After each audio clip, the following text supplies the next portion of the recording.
आप सभी को नमस्कार।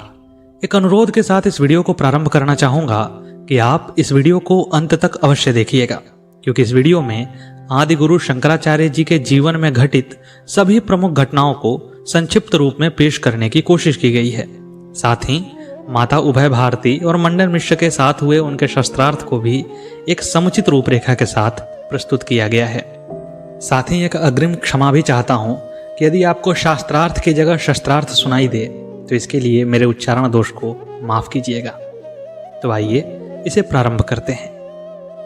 कहते हैं कि आचार्य शंकर का जन्म वर्तमान के केरल के मालाबार क्षेत्र में स्थित कालड़ी नामक गांव में हुआ था।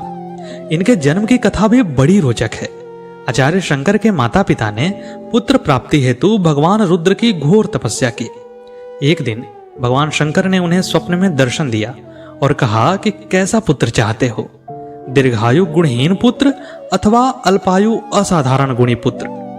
आचार्य शंकर के माता पिता ने आयु की जगह गुणों को प्राथमिकता दी और अल्पायु किंतु गुणी पुत्र मांगा। तब भगवान शंकर की कृपा से इनके यहाँ एक बालक का जन्म हुआ। भगवान शंकर की आराधना करने के फल स्वरूप ही इनका जन्म हुआ था, इसलिए माता पिता ने नाम रखा शंकर। 3 वर्ष की अल्पायु में ही शंकर के पिता का देहांत हो गया और फिर माता ने ही पालन पोषण किया। बालक शंकर की मेधा इतनी असाधारण थी कि केवल 6 वर्ष की अवस्था में ही उन्होंने सभी वेदों, पुराणों और शास्त्रों का ज्ञान प्राप्त कर लिया।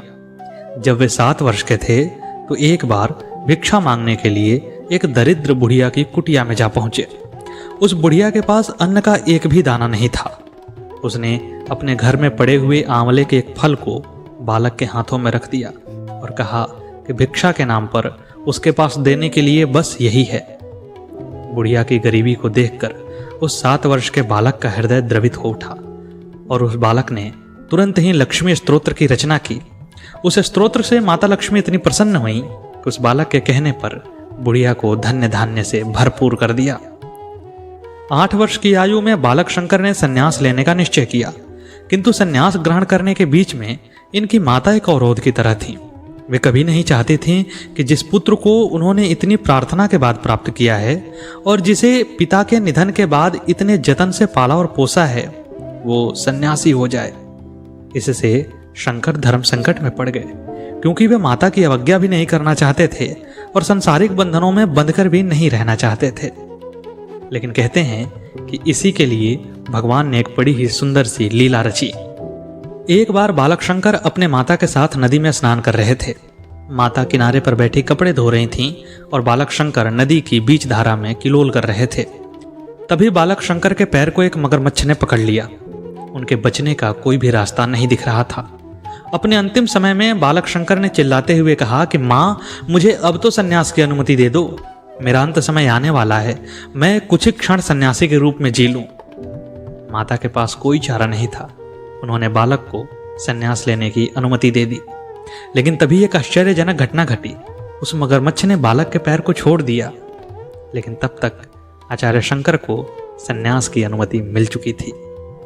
अपनी माता से बिछड़ने से पूर्व उन्होंने उन्हें सांत्वना देते हुए कहा कि माता, तुम दुखी ना हो, तुम्हारी कृपा छाया तो मेरे ऊपर सदैव बनी रहेगी। मैं वचन देता हूं कि तुम्हारे निर्वाण से पूर्व मैं तुम्हारे पास लौट आऊंगा और अपने पुत्र धर्म के सभी दायित्वों का निर्वहन करूंगा। तत्पश्चात उन्होंने आचार्य गोविंदनाथ से सन्यास की दीक्षा ली और शंकराचार्य कहलाए। सन्यासी होते हुए भी आदि शंकराचार्य ने अपना यह वचन निभाया और अपनी माता की मृत्यु के समय वे उनके पास वापस लौटे और एक पुत्र के होने के सभी दायित्व निभाए। ऐसा कहा गया है कि जब अपनी माता की मृत्यु के बाद भावुक हो शंकराचार्य उन्हें अग्नि देने के लिए आगे बढ़े तो उनके शिष्यों और अन्य विद्वानों ने सन्यास के परंपरागत नियम की दुहाई देकर उन्हें ऐसा करने से रोक दिया।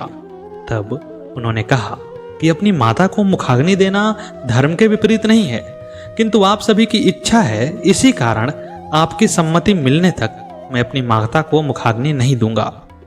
उनकी इस बात से वहां उपस्थित ब्राह्मण समाज और उनके शिष्यों के मन में शंका उत्पन्न हो गई।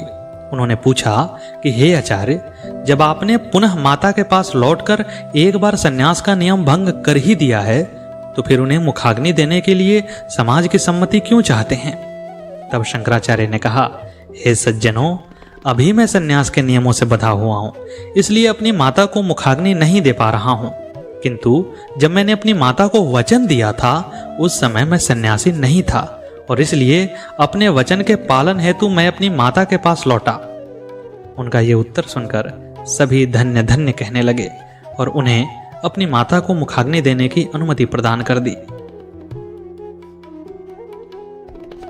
एक बार काशी में वे अपने शिष्यों के सहित कहीं जा रहे थे।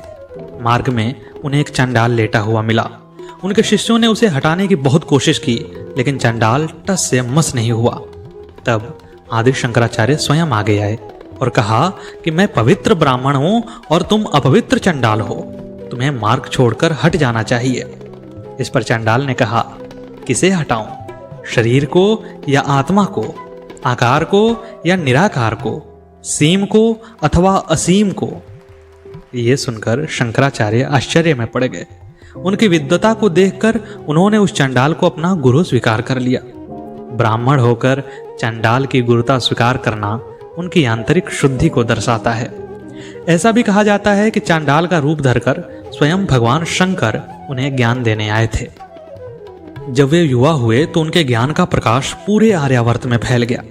ब्रह्मसूत्रों की जैसी गहन और गूढ़ व्याख्या आदि शंकराचार्य ने की, वैसी किसी और ने नहीं की।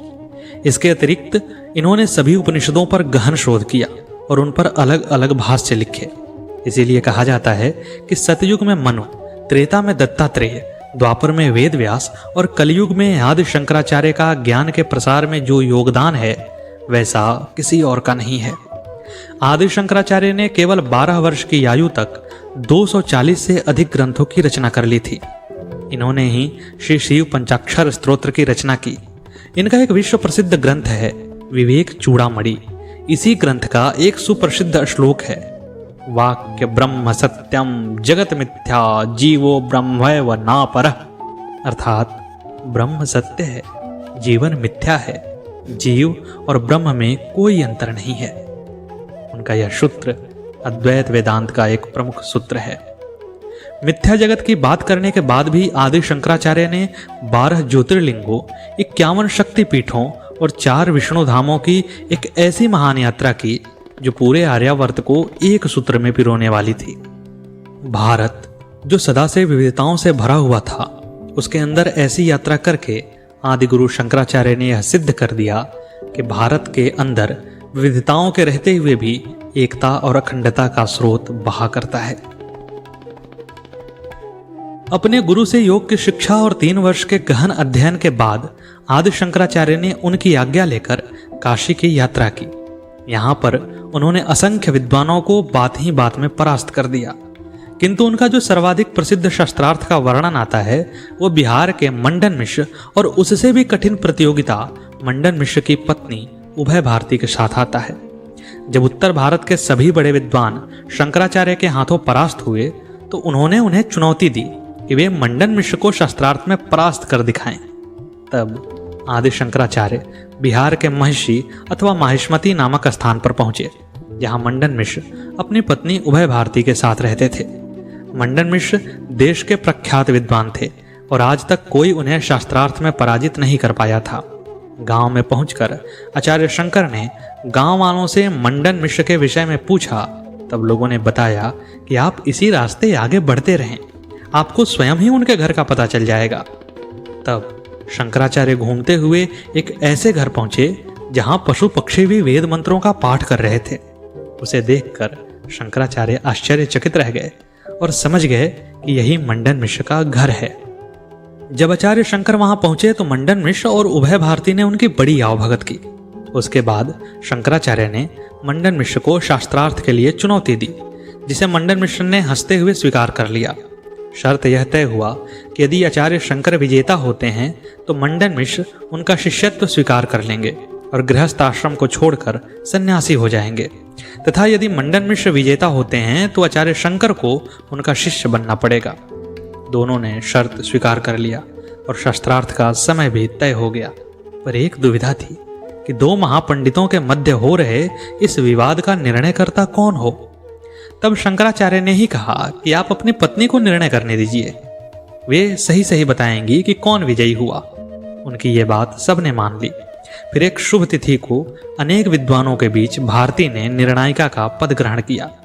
उन्होंने दोनों विद्वानों के गले में एक एक पुष्पमालाएं पहना दी और कहा कि जिसके भी तर्क में दोष होगा, जिसका भी ज्ञान मलिन होगा अथवा शास्त्रार्थ के दौरान जिसका भी अपने भावों पर नियंत्रण समाप्त हो जाएगा, उसके गले में पड़ी यह पुष्पों की माला कुम्हला जाएगी और वह हारा हुआ घोषित कर दिया जाएगा। इस पुष्प वाली कथा का निहितार्थ यह है कि वहां शस्त्रार्थ को देखने सुनने के लिए अनेक लोग उपस्थित थे और वे सभी पुष्पमाला को अर्थात बाह्य स्वरूप को देख सकते थे। पुष्पमाला से निर्णय यानी ऐसा निर्णय जिस पर सबको भरोसा हो और कोई उभय भारती को अपने पति का पक्षपाती न कहे। कहीं कहीं इस कथा का जिक्र ऐसे भी आता है कि उभय भारती ने वह माला अंतिम दिन पहनाई थी और उसी दिन निर्णय हो गया था। इसके बाद आचार्य शंकर और मंडन मिश्र का शास्त्रार्थ प्रारंभ हुआ। आज से पहले किसी भी विद्वान को परास्त करने में शंकराचार्य को अधिक समय नहीं लगा था, किंतु मंडन मिश्र अद्वितीय थे। दोनों का शास्त्रार्थ करते हुए 3 महीने और 16 दिन का समय बीत गया, किंतु कोई निर्णय नहीं हो पाया था। कहा जाता है कि आचार्य शंकर भगवान शंकर के ही अवतार थे और वही मंडन मिश्र को ब्रह्मा जी का अवतार माना जाता है। साथ ही उभय भारती को सरस्वती देवी का अवतार माना जाता है। इसे हम ऐसे भी समझ सकते हैं कि आचार्य शंकर के मत का मार्ग ज्ञान मार्ग है, जो योगियों के लिए ही सरल है और आदि योगी हैं भगवान शिव, इसलिए आचार्य शंकर को भगवान शंकर का अवतार माना गया। वहीं मंडन मिश्र जिस वाद को लेकर के शास्त्रार्थ में उतरे थे वह लोक मत या कर्मकांड था। कर्मकांड का उदय लोक से होता है, लोक सृष्टि से आता है और सृष्टि के रचयिता ब्रह्मा जी हैं। और वहीं जो इतने बड़े महापंडितों के विवाद का निर्णय दे, उसे मां सरस्वती के अवतार के अलावा और क्या कहा जा सकता है। जब शास्त्रार्थ करते हुए 3 महीने और 16 दिन बीत गए तो एक दिन मंडन मिश्र के गले में पड़ी हुई माला कुम्हला गई, क्योंकि तर्क के दौरान उन्हें क्रोध आ गया था। उसी क्षण उभय भारती ने अपने पति को हारा हुआ घोषित किया। उन्होंने कहा कि आपकी माला कुम्हला गई है, आपके भावों पर नियंत्रण नहीं रहा, आपके तर्क समाप्त हो गए हैं और इसलिए आप हार जाते हैं।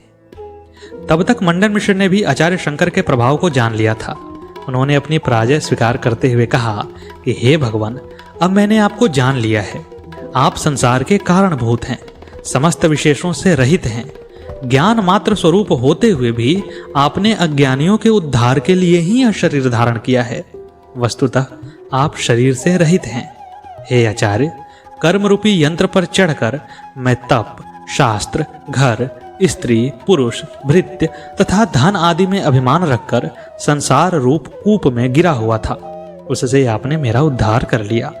पूर्व जन्मों में अर्जित अनंत पुण्यों के प्रभाव से मैंने आपके दर्शन का सौभाग्य प्राप्त किया है तथा आपसे शास्त्रार्थ किया है, अन्यथा यह सब कैसे हो सकता था। अब मैं अपने पुत्र, स्त्री, घर, धन, गृहस्थाश्रम, कर्तव्य, कर्म इन सब को छोड़कर आपके चरण की शरण में आता हूँ। कृपया मुझे तत्व का उपदेश कीजिए, मैं आपका सेवक हूँ।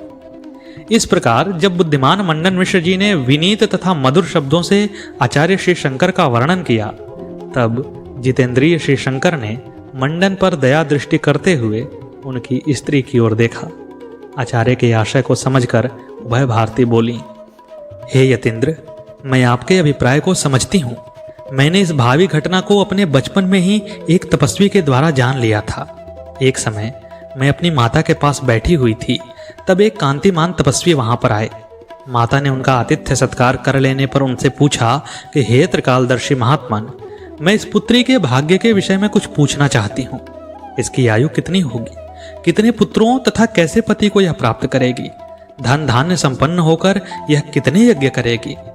तब क्षण भर आंखें मूंद कर उन तपस्वी ने कहा, हे देवी, भूतल पर वैदिक मार्ग के उच्छिन्न हो जाने पर स्वयं ब्रह्मदेव वेद मार्ग के उद्धार के लिए मंडन मिश्र के रूप में अवतरित होंगे।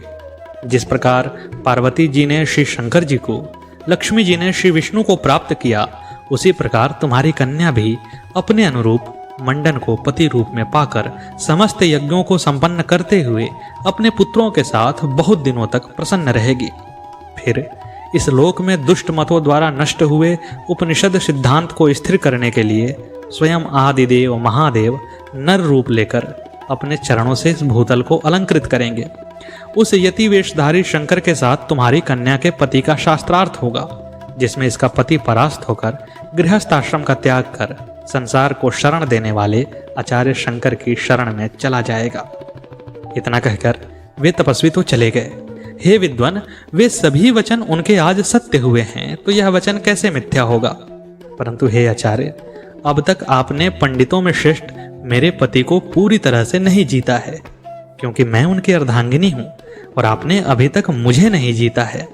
इसलिए मुझे जीतकर आप इन्हें अपना शिष्य बनाइए। हे महात्मन, आपके साथ शास्त्रार्थ करने के लिए मेरा मन उत्कंठित हो रहा है। सरस्वती स्वरूपा मंडन मिश्र की पत्नी उभय भारती के इस विलक्षण शास्त्रार्थ के प्रस्ताव को सुनकर आचार्य शंकर विस्मित हो गए। उन्होंने आश्चर्य जताते हुए कहा कि यह तुम्हारा वचन अनुचित है, क्योंकि यशस्वी पुरुष महिला के साथ वाद विवाद नहीं करते। इस पर उभय भारती ने प्रतिवाद किया कि हे भगवान, यदि आपके मत का खंडन करने के लिए कोई चेष्टा करता हो तो चाहे वह स्त्री हो या पुरुष, उसके प्रतिवाद का उत्तर देने का प्रयत्न अवश्य करना चाहिए। और हे महापुरुष, क्या महर्षि याज्ञवल्क ने विदुषी गार्गी से या आत्मज्ञानी महाराज जनक ने तेजोमयी सुलभा से शास्त्रार्थ नहीं किया था? क्या स्त्री से शास्त्रार्थ करने पर भी वे यशस्वी नहीं माने जाते हैं?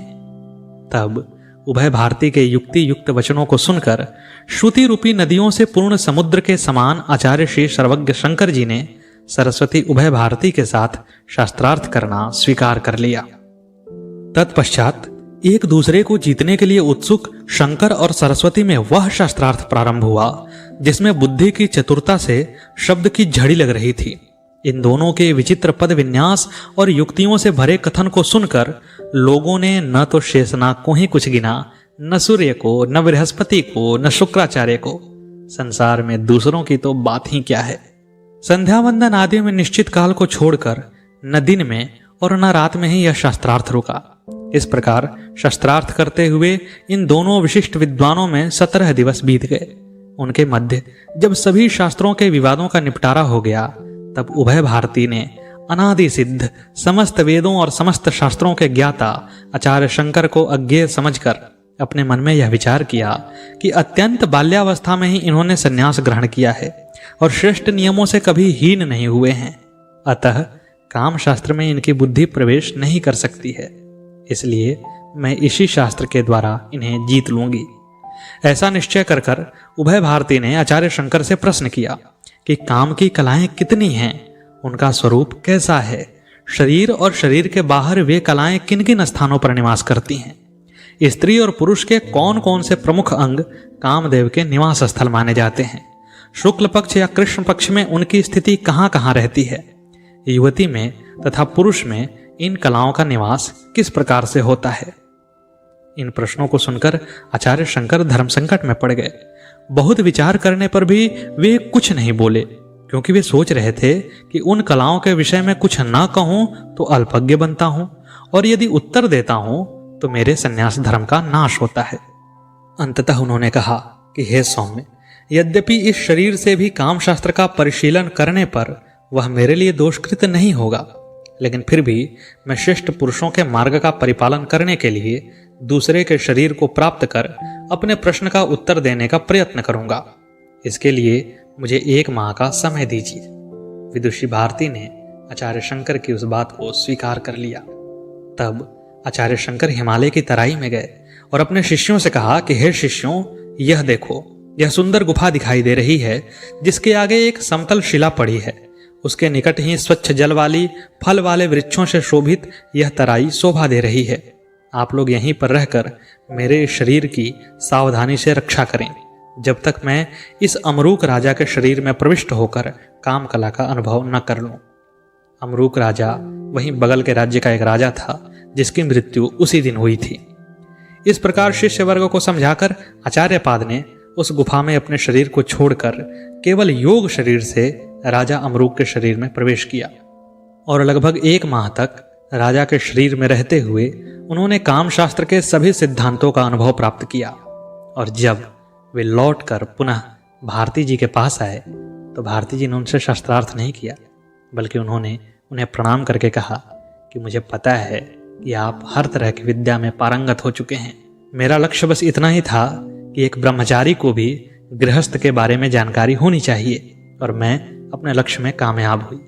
और उसके बाद मंडन मिश्र तथा उभय भारती दोनों ने आचार्य शंकर का शिष्यत्व स्वीकार कर लिया और दोनों ने अपने गृहस्थ आश्रम को छोड़ करके संन्यास आश्रम में प्रवेश किया।